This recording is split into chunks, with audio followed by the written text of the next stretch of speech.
¿Sabías que Microsoft realmente utiliza Linux para ejecutar gran parte de su infraestructura en la nube? Y no es que estén obligados a hacerlo. Antes de 2015, Microsoft solía construir versiones simplificadas de Windows para ejecutar redes, bases de datos y otras infraestructuras en la nube. Así que el cambio de Linux fue completamente voluntario, aunque sorprende que Microsoft estuviera dispuesta a dejar de lado su ego y cambiar a Linux. Objetivamente hablando, este cambio no fue tan sorprendente, dado que Linux suele ser el sistema operativo preferido para la infraestructura backend. Es simplemente más estable, confiable, seguro, flexible y mucho más barato de operar y mantener. Al escuchar esto, no creo que te sorprenda saber que Microsoft no es la única que utiliza Linux. Amazon, Dell, Facebook, Google e incluso la NASA utilizan Linux en varias partes de sus operaciones. Sin embargo, a pesar de su popularidad entre estas instituciones, Linux es prácticamente inexistente entre los consumidores cotidianos. Bueno, técnicamente Android se basa en Linux, y Android es el sistema operativo más popular del mundo. Así que podrías hacer ese argumento a favor de Linux, pero estoy hablando del mercado de PC para consumidores. Ahí, el 74% utiliza Windows, y el 14% utiliza macOS, y solo el 5% utiliza Linux. Esto no significa que Linux no sea bueno para el uso en computadores de escritorio. Durante décadas, usuarios avanzados como programadores, ingenieros y entusiastas de la tecnología no solo han estado utilizando Linux, sino que también han predicado porque es mucho mejor que Windows y Mac. Sin embargo, a nadie más parece importarle. Entonces, si Linux es verdaderamente el sistema operativo objetivamente mejor, y si incluso Microsoft utiliza Linux en lugar de Windows, ¿por qué no lo usamos? Una de las principales ventajas que citan muchos entusiastas de Linux es que Linux es gratuito. Argumentan que en lugar de pagar $100 por una licencia de Windows, puedes no gastar dinero. De esta manera no solo ahorrarías dinero, sino que también obtendrías un sistema operativo superior. Desde su perspectiva, este escenario es claramente beneficioso, pero desde la perspectiva del consumidor promedio no es tan simple. Aquí está la cuestión: que Linux sea gratuito no significa mucho para el consumidor promedio, porque para ellos Windows y macOS también son gratuitos. No es como si tuvieran que salir y comprar una licencia para alguno de estos. Simplemente compran la computadora y el sistema operativo viene con la compra. Entonces, no solo el consumidor promedio no ahorraría dinero al cambiar a Linux, sino que también sentiría que no está utilizando algo por lo que ya pagó. Realmente las únicas personas que pueden ahorrar dinero al usar Linux son aquellas que construyen sus propias PC.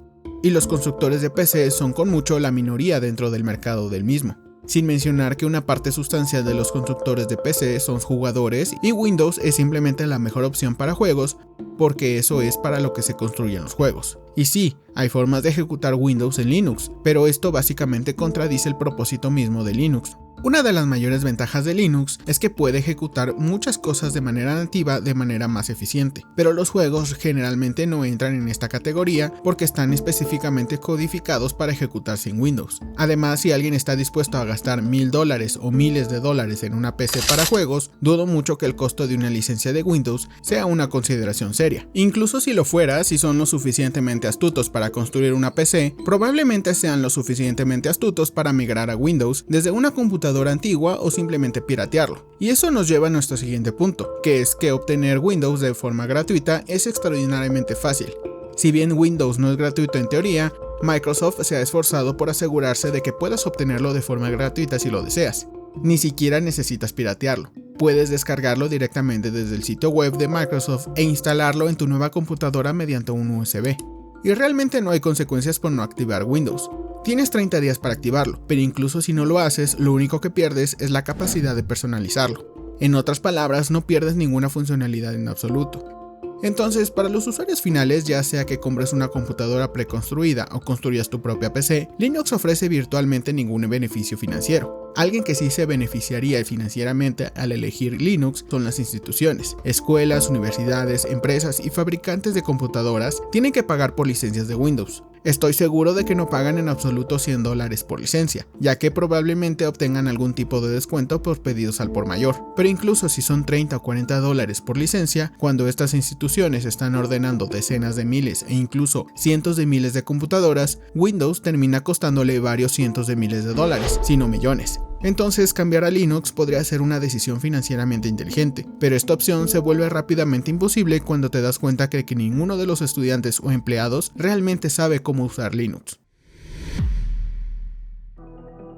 Uno de los mayores obstáculos para la adopción de Linux es que simplemente no es tan fácil de usar. Las interfaces de usuario de Linux han avanzado en los últimos años, especialmente Ubuntu, pero algún nivel de familiaridad con la línea de comandos sigue siendo extremadamente útil cuando se trata de Linux. Para muchos entusiastas de la tecnología, esto es lo que hace que Linux sea tan grandioso. En lugar de lidiar con interfaces de usuario genéricas construidas para el consumo general, puedes usar la línea de comandos para realizar tareas muy específicas. Si bien esto es genial para personas que se sienten cómodas con la línea de comandos, esto simplemente parece completamente innecesario para una persona que no lo utiliza. La personalización y flexibilidad que desbloquea la línea de comandos simplemente no son aplicables para la persona promedio. Prácticamente todas estas personas están realizando tareas extremadamente genéricas, como trabajar en documentos de Word y hojas de cálculo de Excel o responder correos electrónicos, y la libertad que ofrece la línea de comandos no parece ser una libertad en absoluto. Para ellos, la línea de comandos simplemente parece una manera innecesaria y complicada de realizar tareas extremadamente simples, incluso para las personas que podrían beneficiarse de la línea de comandos. La mayoría de las veces no quieren dedicar tiempo a aprender sobre ella porque parece muy intimidante. A menudo sienten que necesitan conocer la codificación para usar la línea de comandos, y a menudo temen que están a un comando incorrecto de corromper algo y destruir su computadora.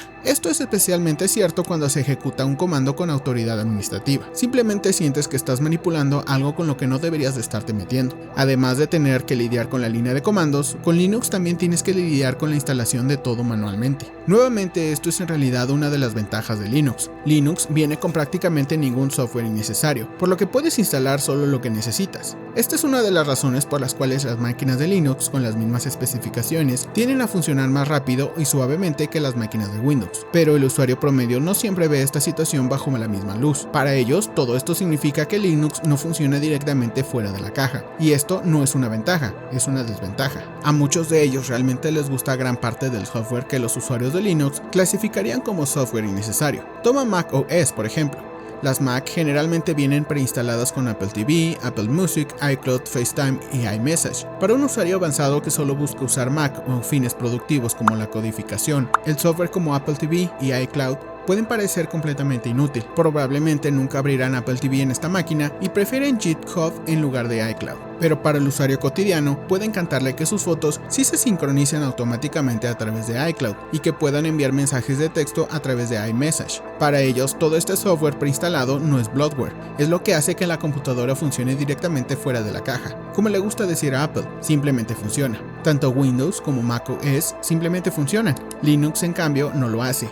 Y aunque eso es lo que hace que Linux sea tan flexible, personalizable y gratuito, a la mayoría de las personas simplemente no les importa lo suficiente como para aprender la línea de comandos o un nuevo sistema operativo. Los usuarios de Linux simplemente aman el sistema operativo, pero la realidad es que la persona promedio simplemente no lo necesita. De hecho, ni siquiera los usuarios avanzados realmente lo necesitan, simplemente porque Mac OS y Windows han mejorado bastante en emular las características de Linux. Toma la codificación, por ejemplo. Una de las principales razones por las que los desarrolladores aman Linux es porque se basa en Unix. Unix es un sistema operativo diseñado específicamente para programadores. Windows no se basa en Unix, por lo que a menudo tiene sentido elegir Linux en lugar de Windows, pero algo que se basa en Unix es Mac OS. Entonces, no solo Mac ofrece muchas de las mismas ventajas de codificación que Linux, sino que también es más fácil de usar y pulirlo. Es por eso que Mac OS es extremadamente popular entre los desarrolladores. A nivel mundial, Mac tiene solo un 8.9% de cuota de mercado, pero entre los desarrolladores tiene 44% de cuota de mercado. Además de que la mayoría de las personas no tienen ninguna necesidad de Linux, también encuentran que Linux realmente los hace menos productivos. Por ejemplo, no todas las distribuciones de Linux vienen con controladores de Wi-Fi, lo que significa que tendrás que instalar manualmente los controladores solo para conectarla a internet, pero al menos eso es un problema de una sola vez. Algo con lo que tendrás que lidiar constantemente es la falta de soporte. Incluso algo tan rudimentario y básico como Microsoft Office no es compatible de forma nativa con Linux. Entonces tendrás que saltar a través de muchos aros solo para obtener acceso a software básico. Esta misma regla también se aplica a software como Photoshop, Premiere Pro, Autodesk Inventor y básicamente cualquier cosa que no involucre directamente la codificación, pero al menos puedes hacer que esos programas funcionen dando algunos rodeos. Hay varios sitios web y software que simplemente no funcionarán en Linux en absoluto. Por ejemplo, nada relacionado con Pearson Education funciona. Si eres un estudiante y tienes un montón de clases que usan Pearson,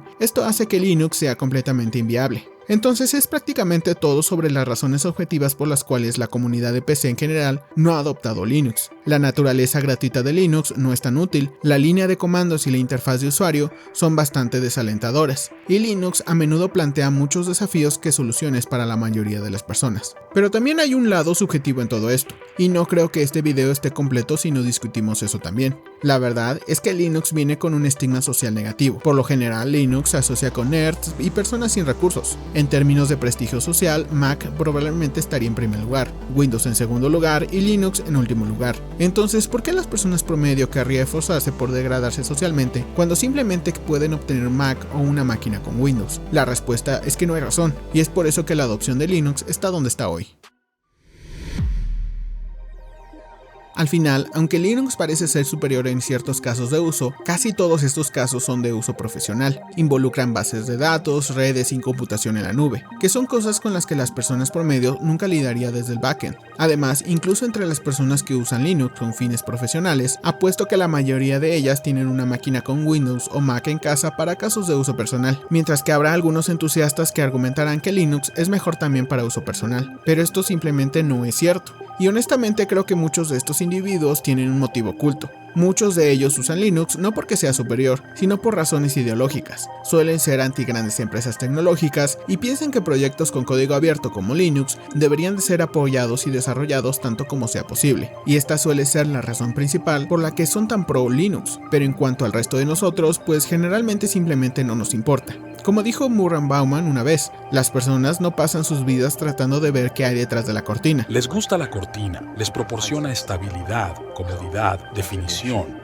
Y dentro del mercado de PC, Mac OS y Windows son esa cortina. ¿Alguna vez has usado Linux? Comenta abajo. Además, dale like si crees que Linux merece más reconocimiento. Y por supuesto, considera suscribirte para ver más preguntas respondidas de manera lógica en Lógicamente Aclarado.